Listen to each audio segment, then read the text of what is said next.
Good afternoon. My name is Matt, and I will be your conference operator today. At this time, I would like to welcome everyone to the Teradata second quarter 2024 earnings call. All lines have been placed on mute to prevent any background noise. After the speaker's remarks, there will be a question and answer session. If you would like to ask a question during this time, simply press star followed by the number 1 on your telephone keypad. If you would like to withdraw your question, press star followed by the number 2. Thank you. I would like to hand the conference over to your host today, Chad Bennett, Senior Vice President of Investor Relations and Corporate Development. You may begin your conference. Good afternoon, and welcome to Teradata's 2024 second quarter earnings call.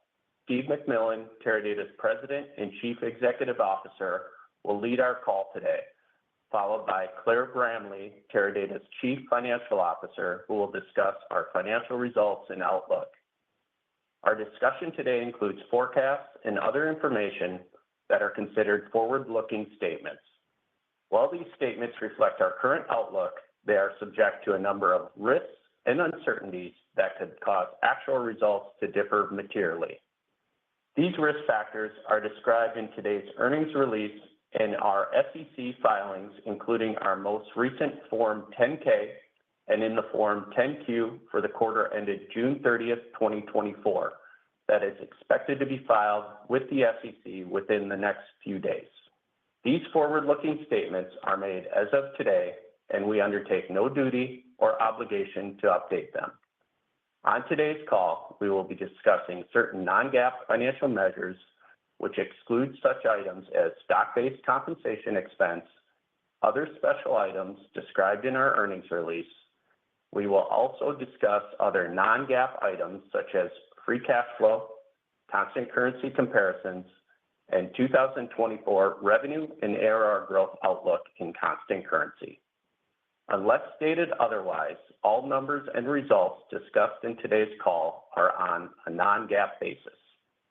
A reconciliation of non-GAAP to GAAP measures is included in our earnings release, which is accessible on the Investor Relations page of our website at investor.teradata.com.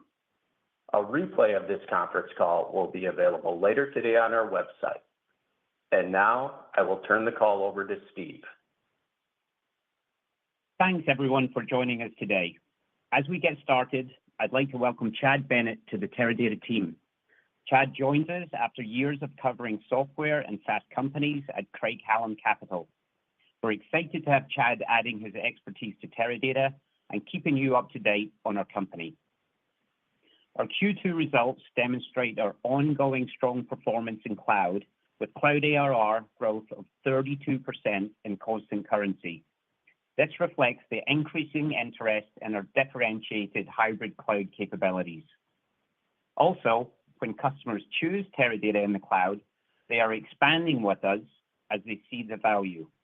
Our cloud net expansion rate remains strong at 123%, and we have doubled the number of 8-figure cloud ARR customers year over year.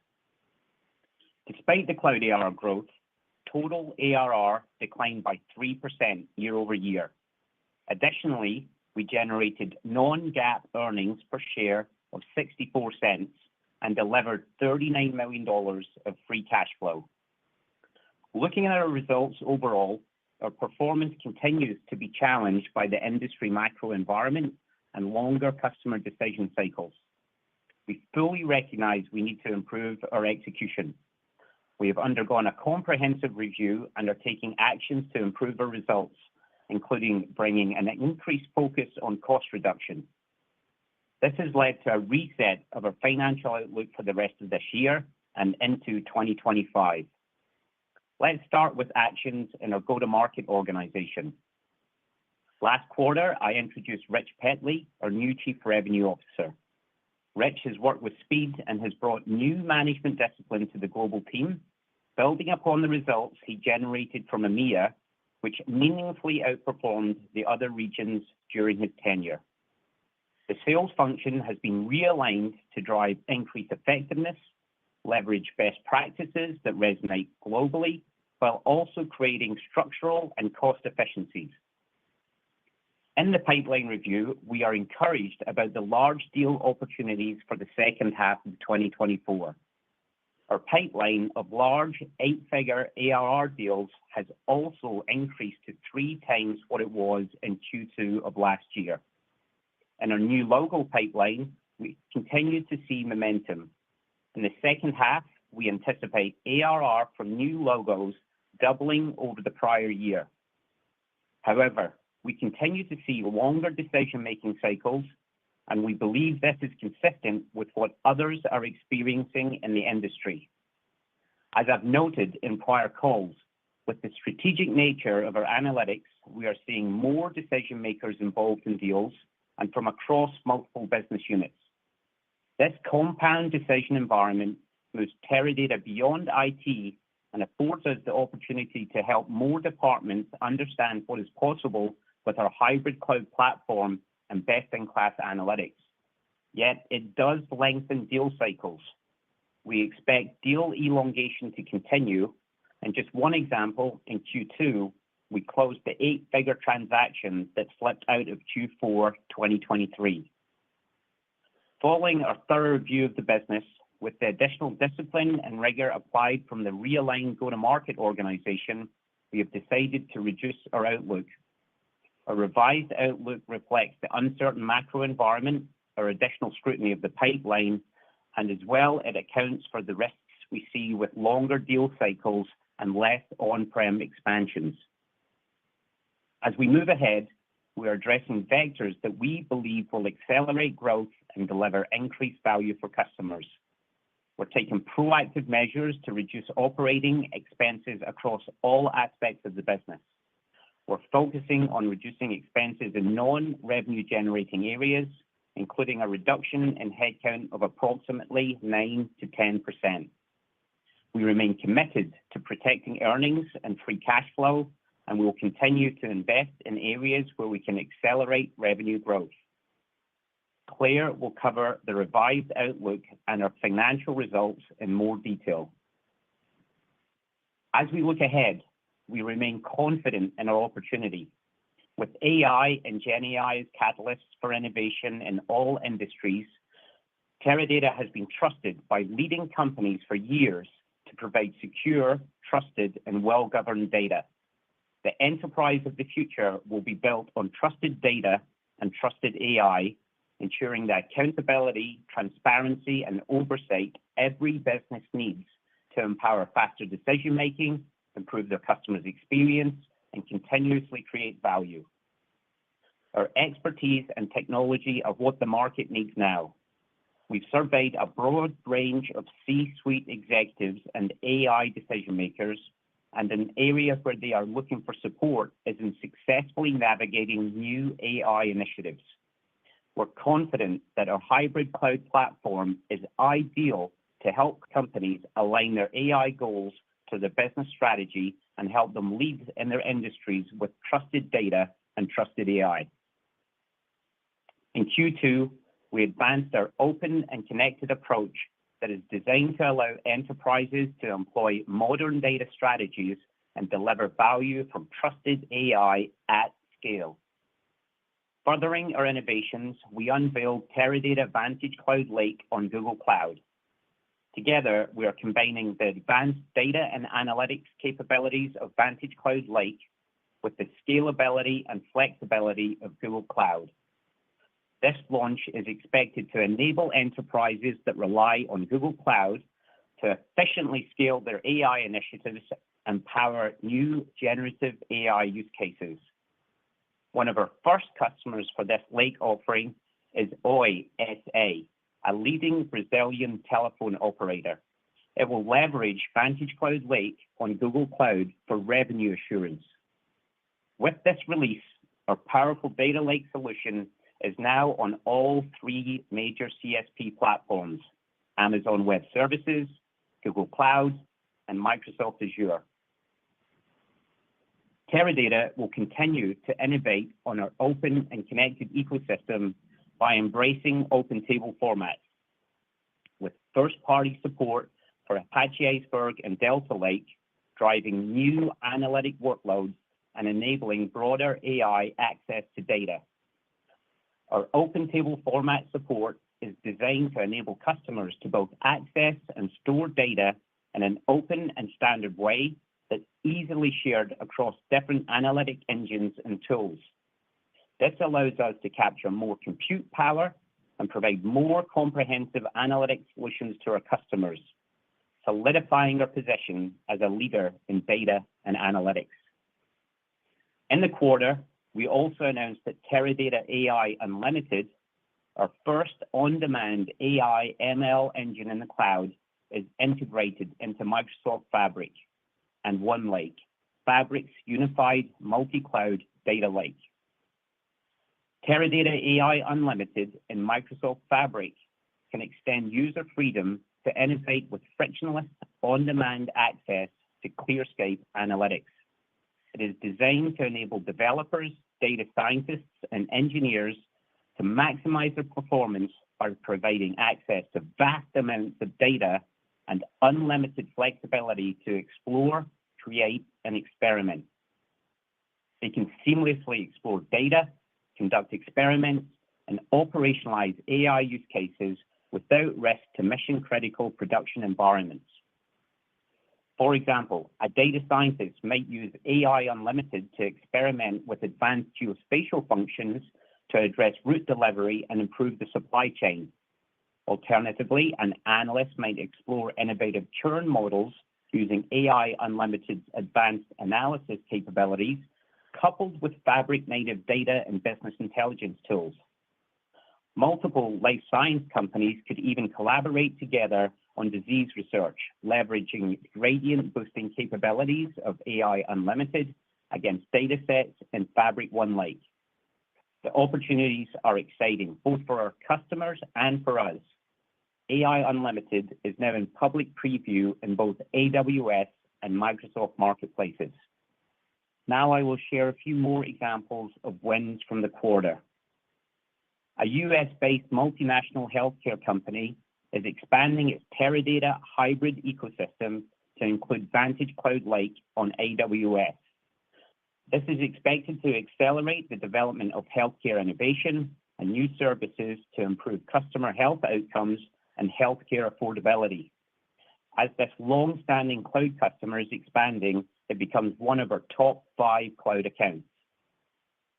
We're also pleased that Teradata is now the official cloud analytics partner of the LA Clippers and the Intuit Dome, the Clippers' new home.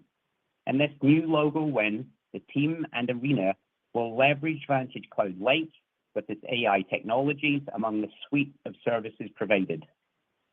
In addition, Joyo Bank in Japan will leverage Vantage Cloud on Azure as its analytics and data platform for digital transformation, integrating customer and marketing data and using advanced analytics such as AI to maximize its value to customers.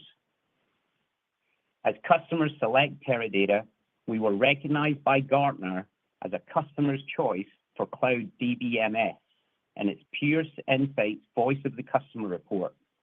Teradata was one of only 5 vendors leading the way as a customer's choice.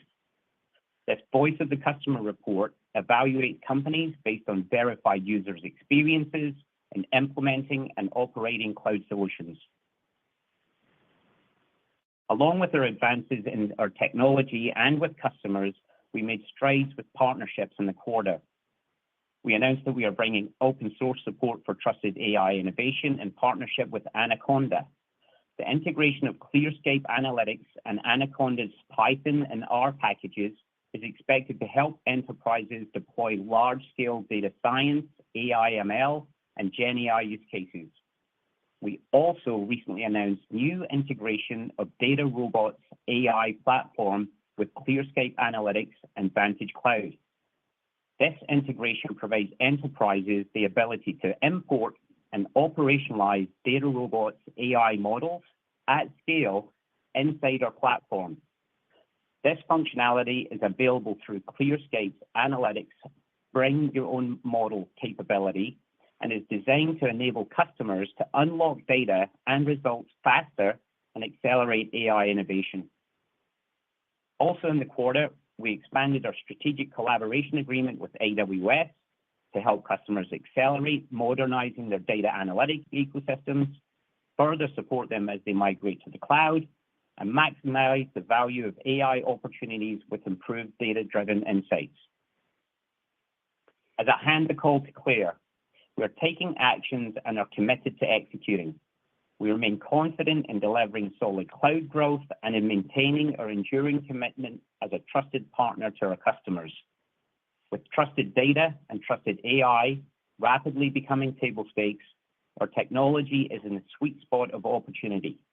Our attention will remain on delivering innovations that keep Teradata at the forefront of data and analytics. We are equally dedicated to maintaining our momentum on strong partnerships that drive value for customers, and we remain steadfast in protecting profitability and free cash flow. Now let's pass the call to Claire. Thank you, Steve, and good afternoon, everyone.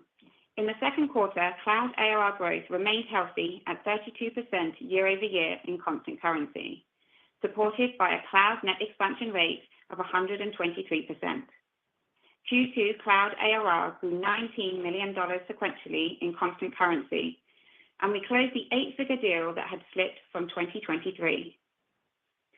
Total ARR declined year-over-year, driven by previously disclosed large on-prem erosions and lower expansion activity.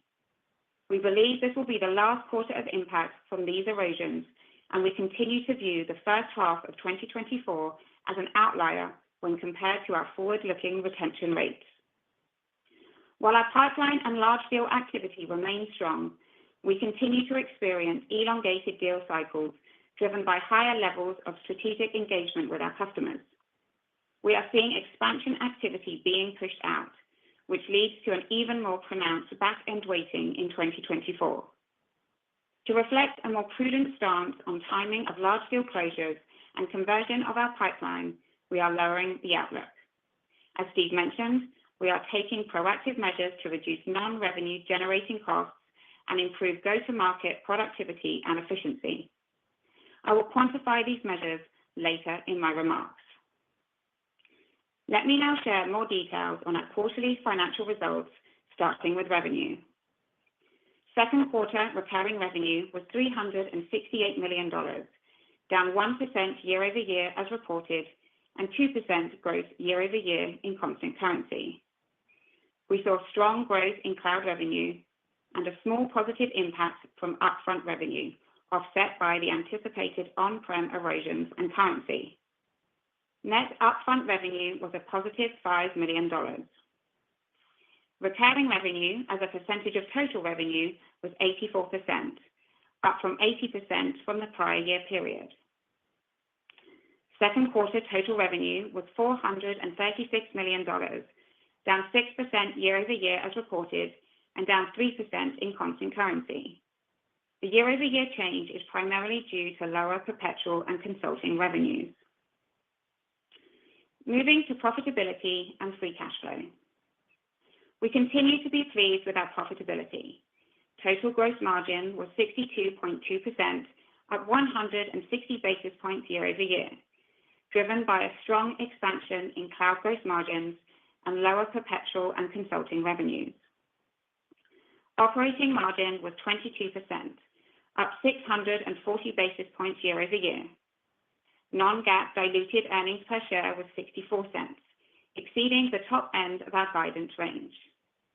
In addition to gross margin strength, we benefited in the quarter from lower operating expenses due to reduced headcount and variable compensation.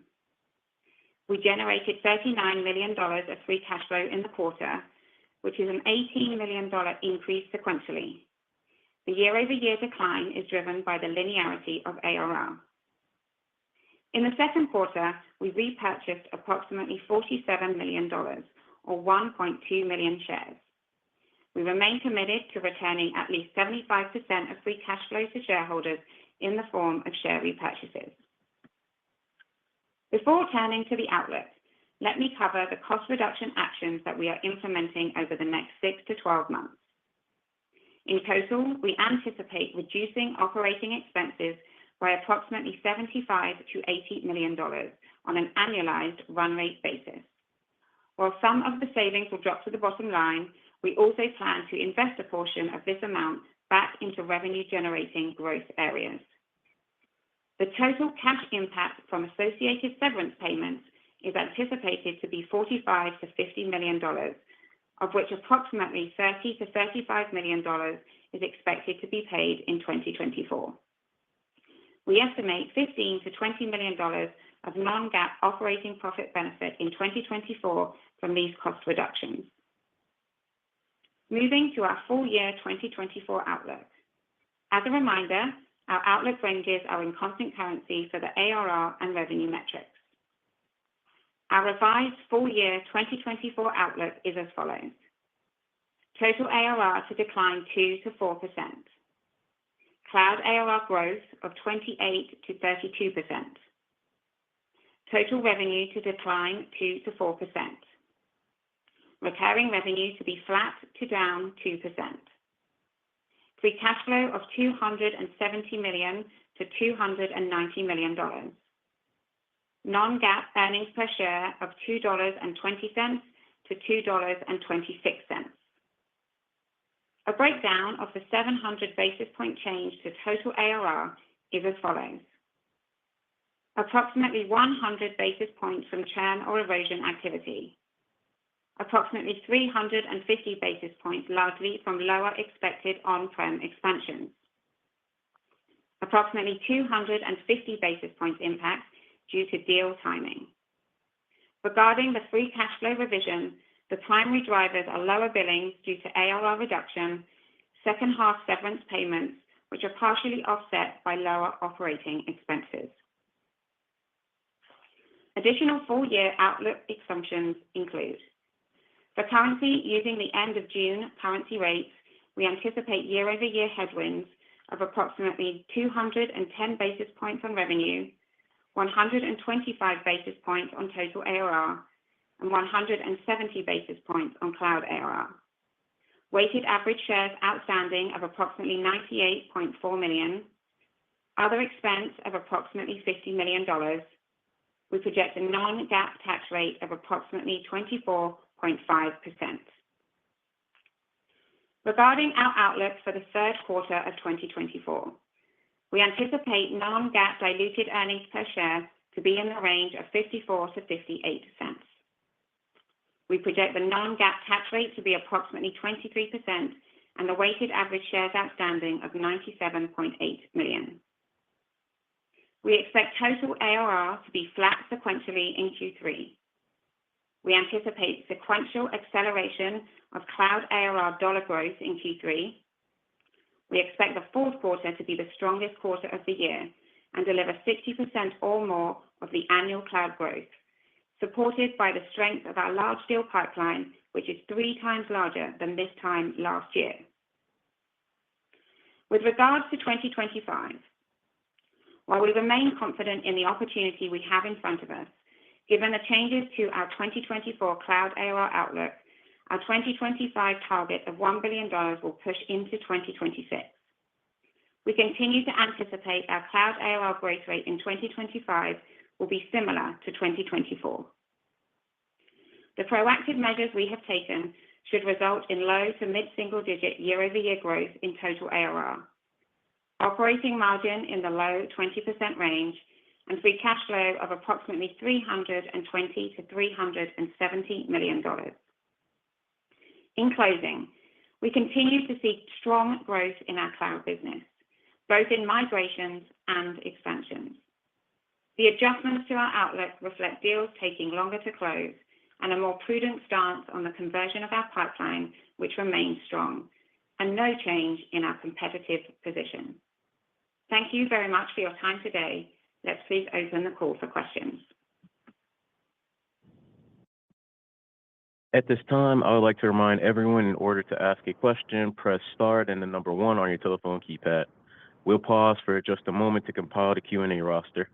In the interest of giving everyone an opportunity, we appreciate that you limit yourself to 1 question and 1 follow-up. First question comes from the line of Eric Woodring with Morgan Stanley. Your line is now open. Great, guys. Thank you so much for taking my question. Steve, maybe I'll start with you. I know your cloud ARR growth forecasts, or within that you model 120% net expansion rate. You're obviously outperforming that at, call it 123, 124% the last handful of quarters, but you are falling short on cloud ARR, which means either net migrations, expansions at the point of migrations, or new logos are underperforming. So last quarter, you did talk about strong on-prem to cloud migrations, but can you maybe just help us understand across each of those three kind of categories what's happening under the hood? What's the biggest what's the biggest headwind as we think about outside of net expansion, where you might be falling short on cloud ARR, and how deal elongation is impacting those three categories? And then I have a follow-up, please. Thank you. Yeah, thanks for the question, Eric. Yeah, you're absolutely right. On cloud ARR, on a sequential basis, we did grow by $19 million in constant currency in Q2, but we did see some of those deals push into second half, and that was clearly below our expectations. We're not losing deals in the pipeline. The pipeline is remaining strong, but we are seeing that change in customer buying behavior where they are holding off on making that decision to migrate to the cloud. So in terms of our migration pipeline, we are seeing some of those deals push out and deal elongation continues. And I think our observation would be that it exacerbated during second quarter, and that is leading us to be more prudent as we set our overall cloud ARR guidance for the year. From an expansion perspective, as you said, we're doing really well. Our cohort of customers that we had 12 months ago expanded at 123%. And as we look at the business, we think about having at least 120% expansion rate as we move forward. New logos. I mentioned new logos in the earnings call last quarter in terms of the strength of the new logo pipeline. We won new logos both on-prem and in the cloud in second quarter, there was some really great wins in there. I mentioned some in the prepared remarks.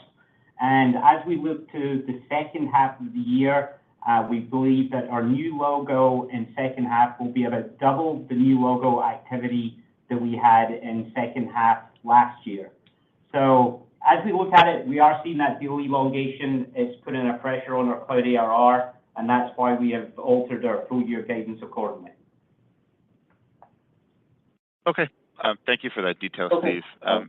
Maybe Claire, if I follow up with you, obviously it's been a very volatile year. Macro is very challenging and uneven. I'm just curious, as you think about not only guiding to 2024, but providing some of the commentary you provided in 2025, after some of the performance this year, which was unforeseen, 3, 6, 9 months ago, what gives you the confidence to give us some of those metrics for 2025 and really give those metrics with confidence, understanding that you can't really you can't undershoot those? Where does that confidence stem from? Again, given a lot of the volatility in performance, deal elongation, et cetera. Thanks so much.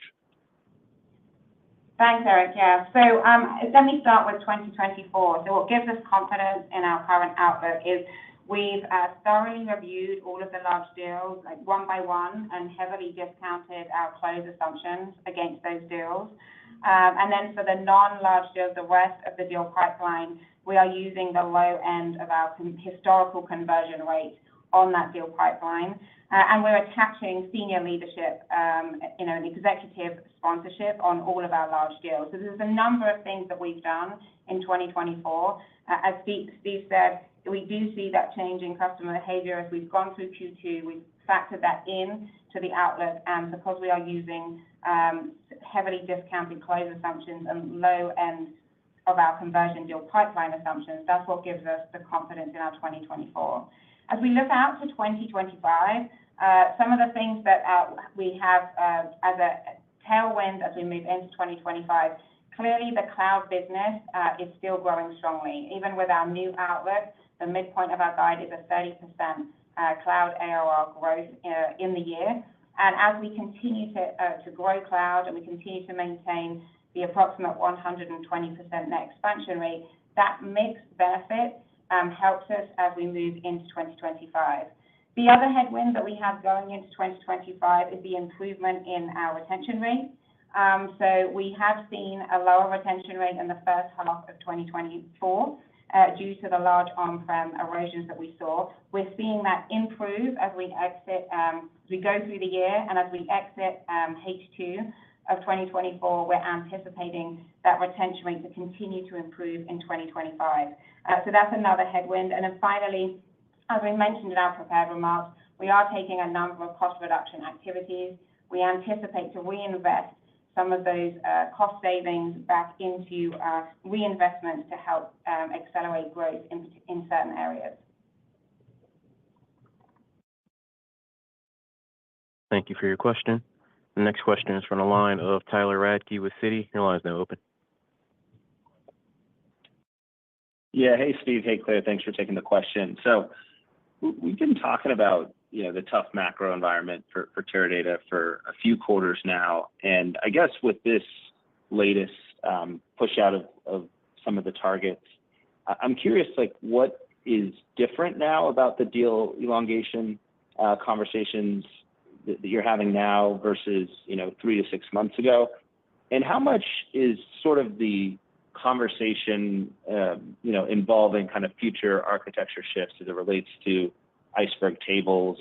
If you could just comment on that piece. Obviously, that's been very topical in the space, to whether that's holding up decisions here at all. Thank you. Yeah, thanks, Tyler, for the question. Yeah, we definitely are seeing that exacerbated change in customer buying behavior as they're scrubbing budgets and making sure that they're making the right decision from a spend perspective.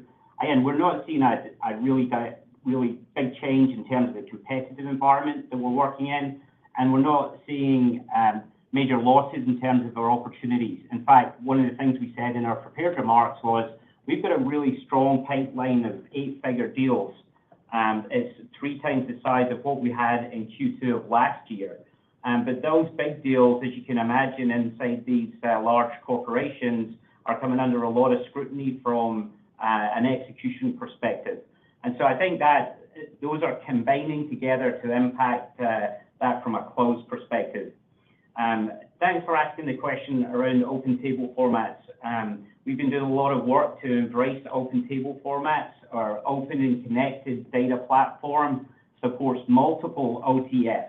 We do not believe that the war has been fought or won from an open table format, and our strategy from a Teradata technology perspective is to support multiple OTFs on native object store to enable our customers to have the most flexible and dynamic solution from a data and analytics platform perspective. We're applying the same kind of technology approach to large language models, AI models, and Gen AI models, where our customers can bring their own models into the Teradata ecosystem so that they can use the data that they trust inside the enterprise to get trusted outputs. And we all know that trusted AI is one of the biggest themes in the industry today. And we believe that we're super well placed in terms of winning that business from an open and connected data and analytics platform. Great. Thanks for the color. And then maybe a follow-up for Claire, just on the restructuring here. Pretty significant, I think about 10% of the workforce. If I just take 10% of your operating expenses, that gets you to about $70 million of savings. I guess, is that the right way to think about the savings from this? And is that sort of the right way to bridge the difference between this year's free cash flow guide and next year's? Just help us understand the moving pieces there on the cash flow as it relates to restructuring. Thank you. Yes, of course, Tyler. So absolutely. So our total annualized run rate savings expected from the headcount reductions is $75 to $80 million, of which $15 to $20 million is expected in 2024. As I mentioned, some of this is going to happen over the next 6 to 12 months, so not all of these actions will take place in 2024. So I would assume of that $75 to $80 million of annualized run rate savings, but prior to reinvestment, 75% of that will flow into fiscal 25. With regards to the cash impact, we are anticipating a $30 to $35 million cash impact from severance payments in fiscal 2024. In total, we're anticipating cash payments of $45 to $50 million, which means approximately $15 to $20 million will be cash paid in fiscal 2025.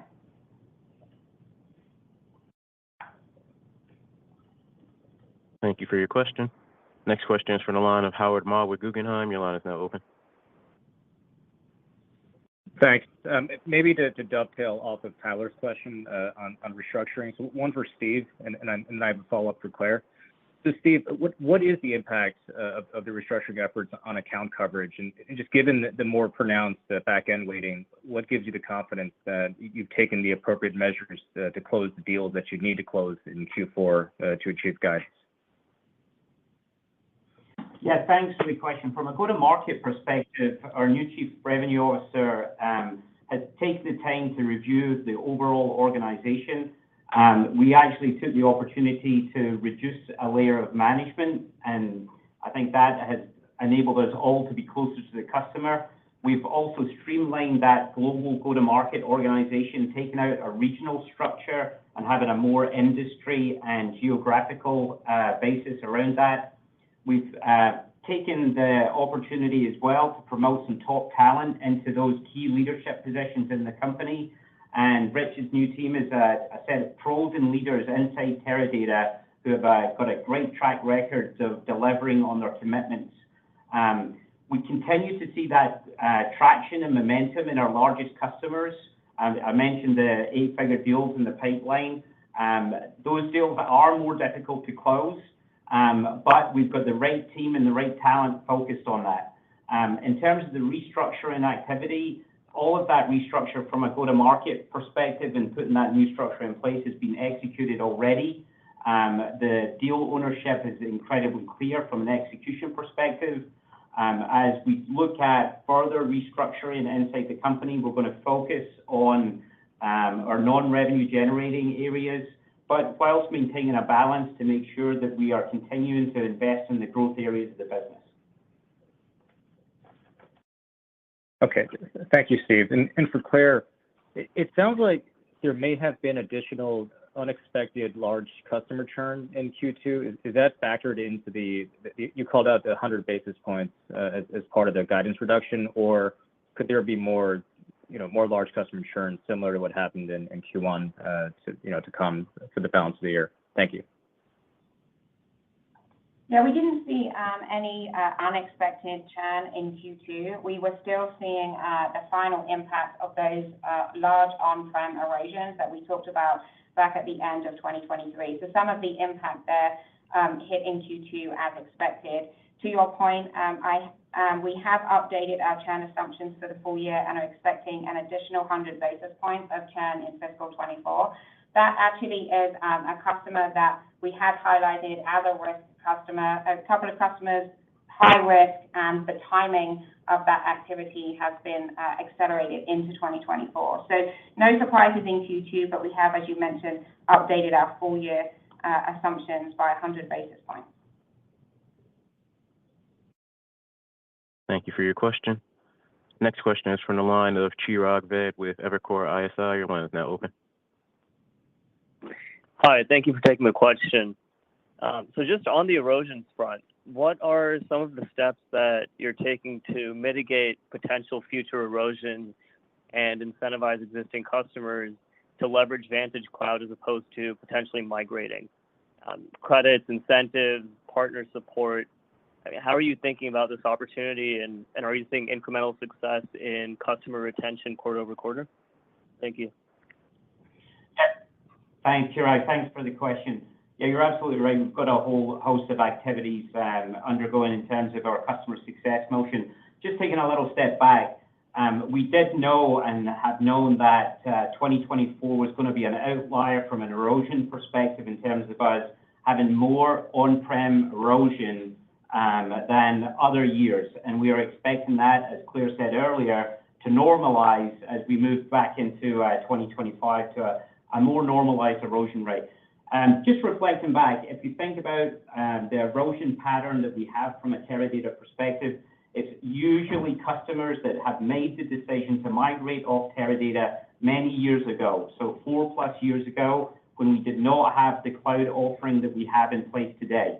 So the key strategy for us in terms of ensuring that we are remaining relevant inside our customer base is to execute our cloud-first strategy. That's to get our cloud platform deployed inside of these customers. And we've had some great success at that. You know, our cloud business getting up to being 37% of our total ARR at the end of Q2 is a significant indication that many of our customers are committing to us and committing to their future from a Teradata perspective. Over the last couple of years, we've grown a very successful customer success management function with some great leadership around the company to ensure that we understand what's going on inside our customers, that we have proactive safe plans in place, that we are continuously demonstrating the value of the new technology developments that we're deploying. And in some cases, that would also include some commercial motivation for our customers to move to the cloud with us. We see, however, that our cloud business is being super successful. Most of our customers, when they move to the cloud with us, also grow with us. And that's a great testimony to, you know, taking the customer from that on-prem base into the cloud. So a number of different actions in place around the organization, and we're confident in terms of the customer base that we have and the visibility that we've got into that base as we move forward. Maybe just one more quick one on my end. Have you seen any changes in the competitive environment, or has it remained pretty consistent over the course of the last few quarters? Yeah, we've seen the competitive environment to be fairly consistent.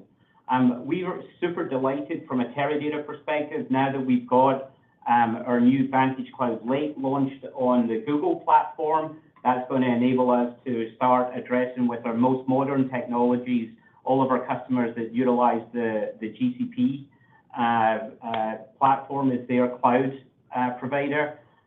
Also, from a new product release, our Teradata AI Unlimited product integrated into Microsoft Fabric enables us to partner at a very close level with Microsoft in terms of their most advanced technologies and their new technology announcements.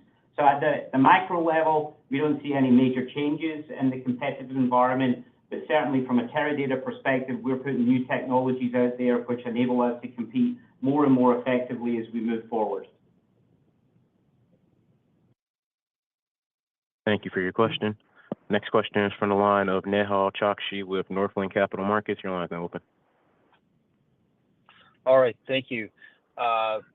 Two questions for Claire.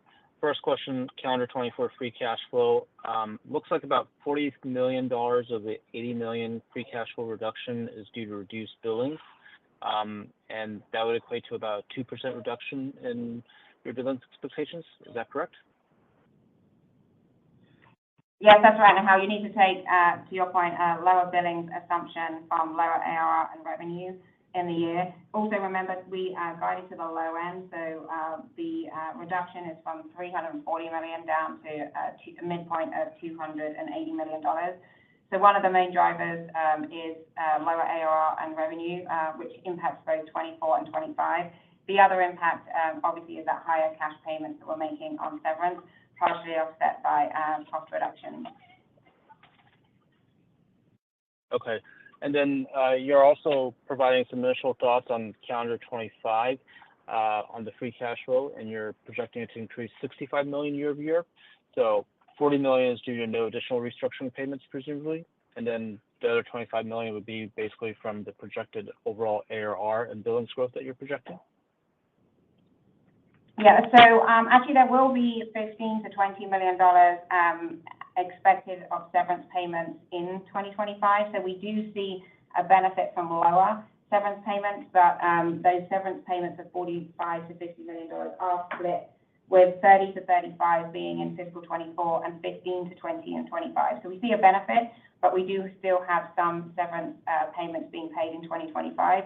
To your point, we are anticipating to also see a benefit from cost reductions, and we also anticipate improvements in ARR gross billings, which is what you mentioned.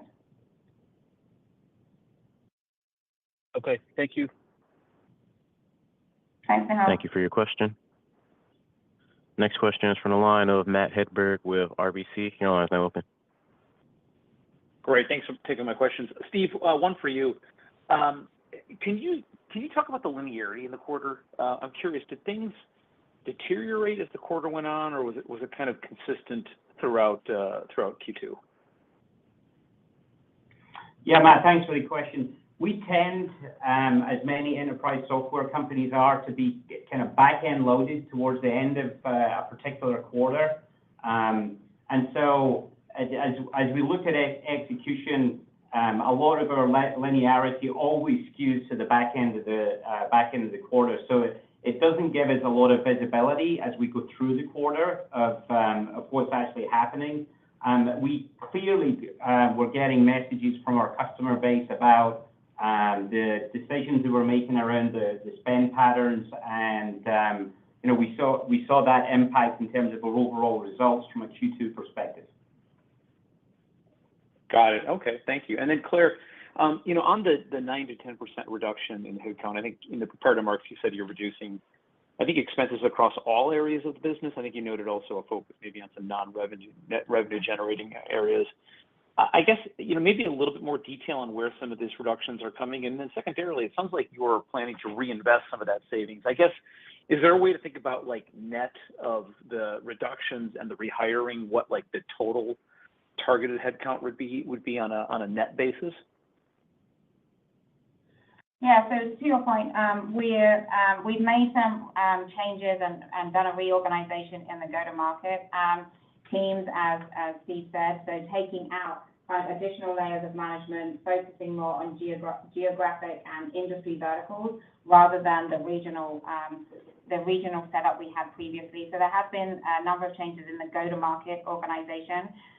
We have tried to prioritize non-revenue generating activities, but we are looking across the board to ensure that we have prioritized our investments across everywhere, so including products, including marketing, go-to-market, and non-revenue generating. But obviously, we are trying to maximize the savings in the non-revenue generating areas. When it comes to reinvestments, we are still finalizing our plans with regards to the exact number of reinvestments, because this will be over the next 6 to 12 months. So we'll give further details on that as we give a guide on 2025 at the end of the year. But what we do anticipate will be where we see areas that can help us accelerate our growth in 2025 and beyond. We do see the opportunity to be able to reinvest some of those savings that we're taking out over the next 6 to 12 months. Got it. Thank you. Thank you for your question. Next question is from the line of Patrick Walravens with Citizens JMP. Your line is now open. Oh, great. Thank you. I guess what I would start with is, do you see that Fortune 500 companies in general, as they're determining their data strategy, are anchoring that on selecting a primary or single data warehouse vendor? Hi, Pat. Thanks very much for the question. Look, I think as we look at the market, we certainly see there's lots of room for lots of different players in the marketplace. From our perspective, we know that we are the best path to the cloud for the world's largest organizations that are executing complex mixed workloads at scale. And we can deliver that solution to them in the most cost-effective, most cost-efficient way. And then as we're looking at the new capabilities that we're bringing out in terms of having the platform support, not just an enterprise data warehouse and being able to compete in the enterprise data warehouse perspective, but also being able to compete in the form deployments like Lake or Lakehouse, and also compete from in-database analytics for high-performance analytics, which really plays well into AI and Gen AI solutions. I think many of our customers are looking at multiple solutions across that entire solution set. It's our objective in Teradata to provide the best possible engine to address each one of those workloads and patterns that we see inside our customers.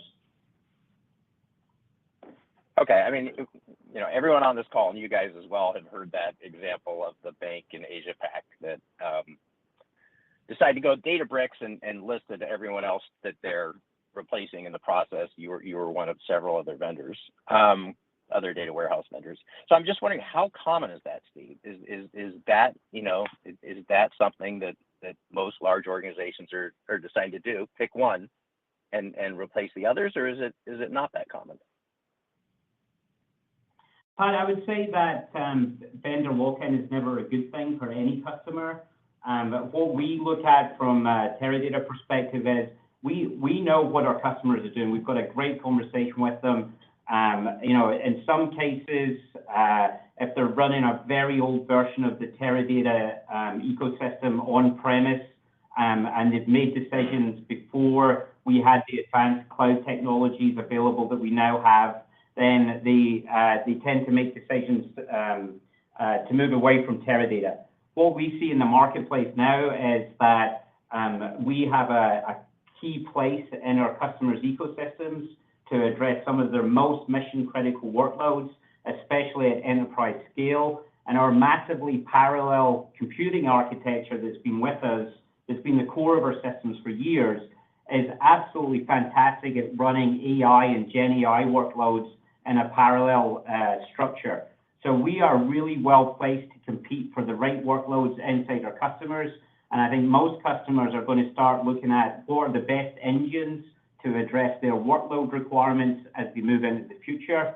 What do they need from a storage perspective? Do they need high performance block storage, or can they run the workload in a lower cost open table format or native object store? Our objective inside Teradata is to be able to address all of those patterns. Okay, great. Thank you for the perspective.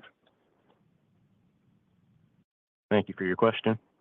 Next question is from the line of Wamsi Mohan with Bank of America. Your line is now open.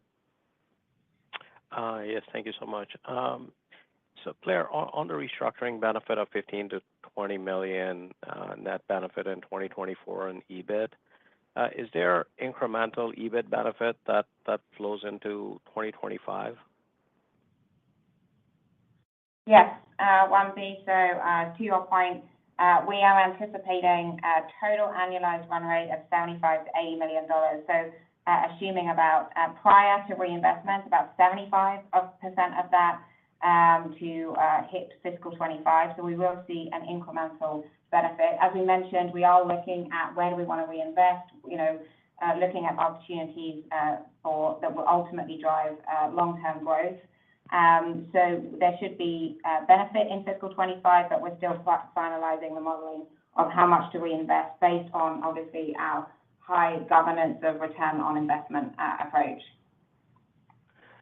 So, Claire, I guess the question is really that, is there going to be an organic EBIT increase going into next year? Because if you are looking at sort of your preliminary thoughts on 2025 with low single digit top line and 20% EBIT margin, it's about 50 basis points of margin expansion. Is that contemplating a net level of investment that supersedes some of this cost savings, or is the organic EBIT actually declining? And how would you bridge that with cash flow then if organic EBIT is declining for the north of 50 million improvement year on year? Yeah, so good question, Wamsi. Thank you.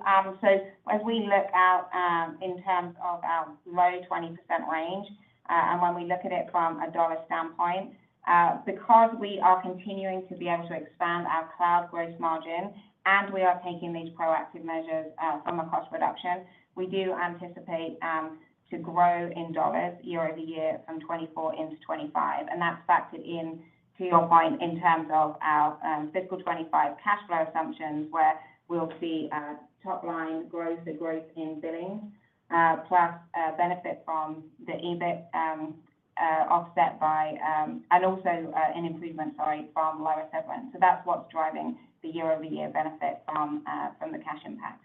So we have factored some of that in, but we anticipate how we get to that low 20% operating margin, and anticipate to see dollar growth as we move into 2025. Okay, thanks for that, Claire. Thank you. Thank you for your question.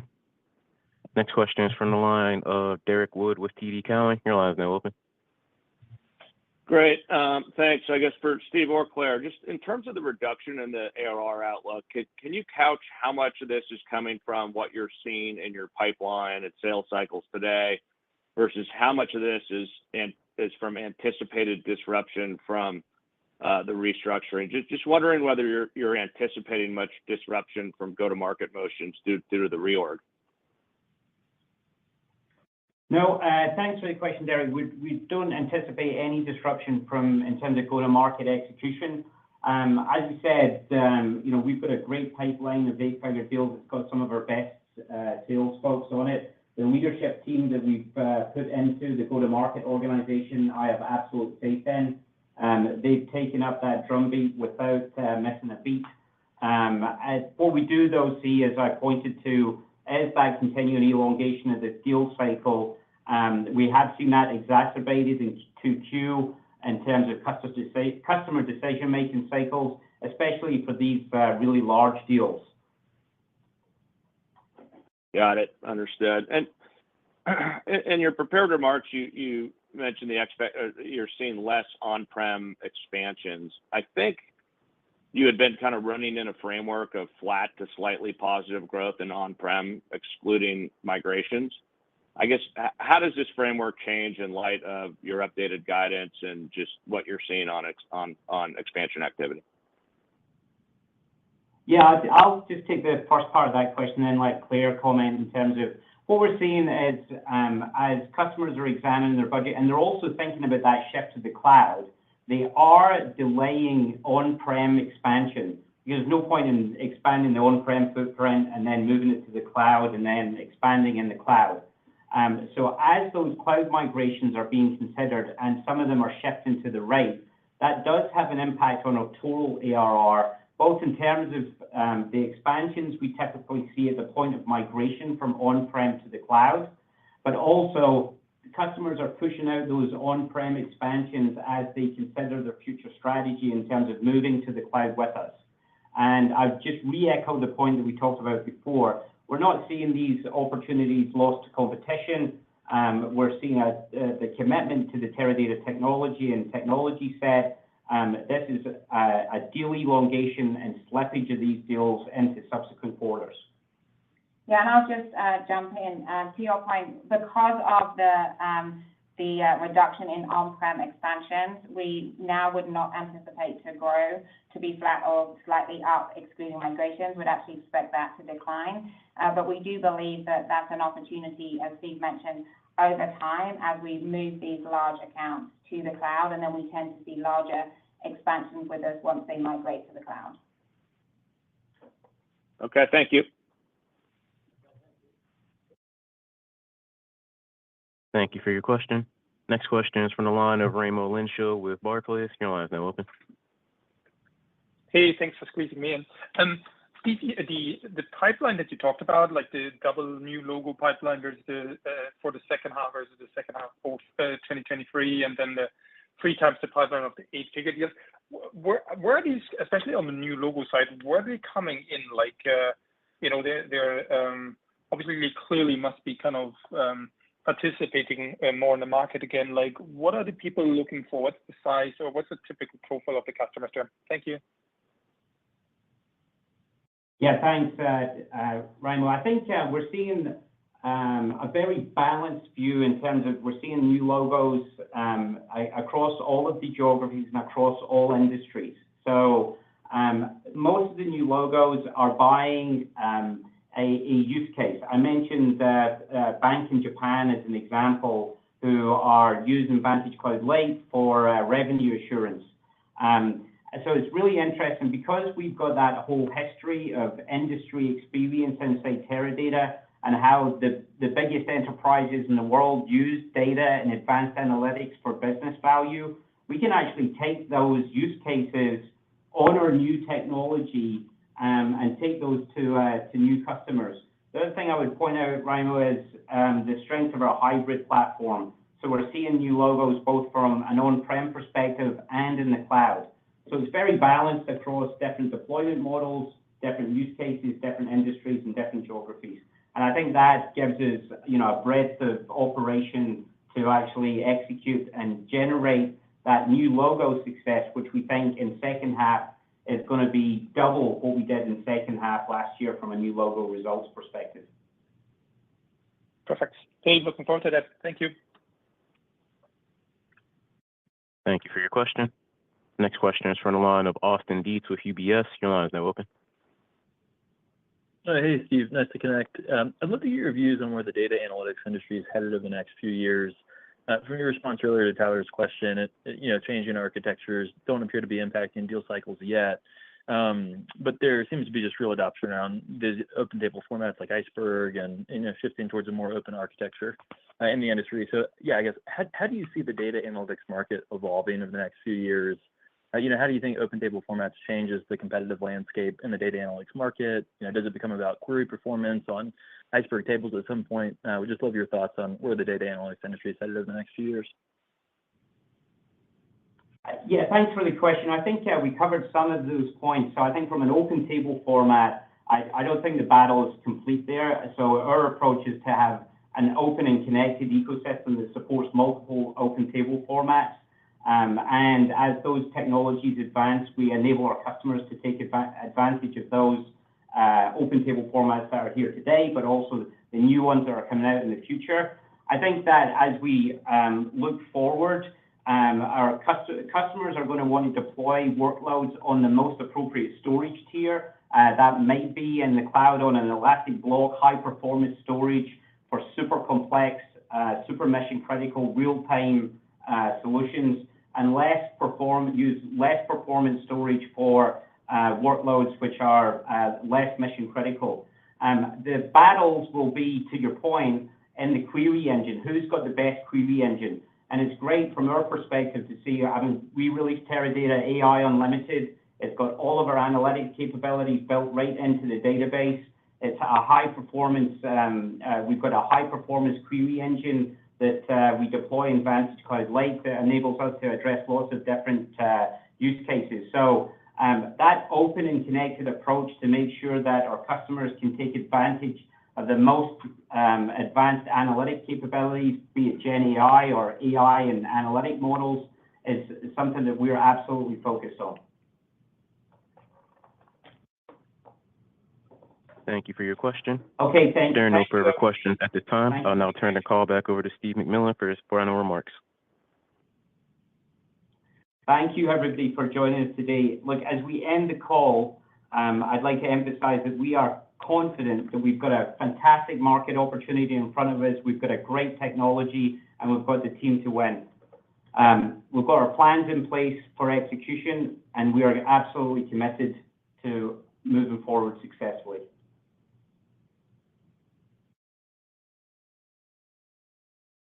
This concludes today's conference call. You may now disconnect your lines.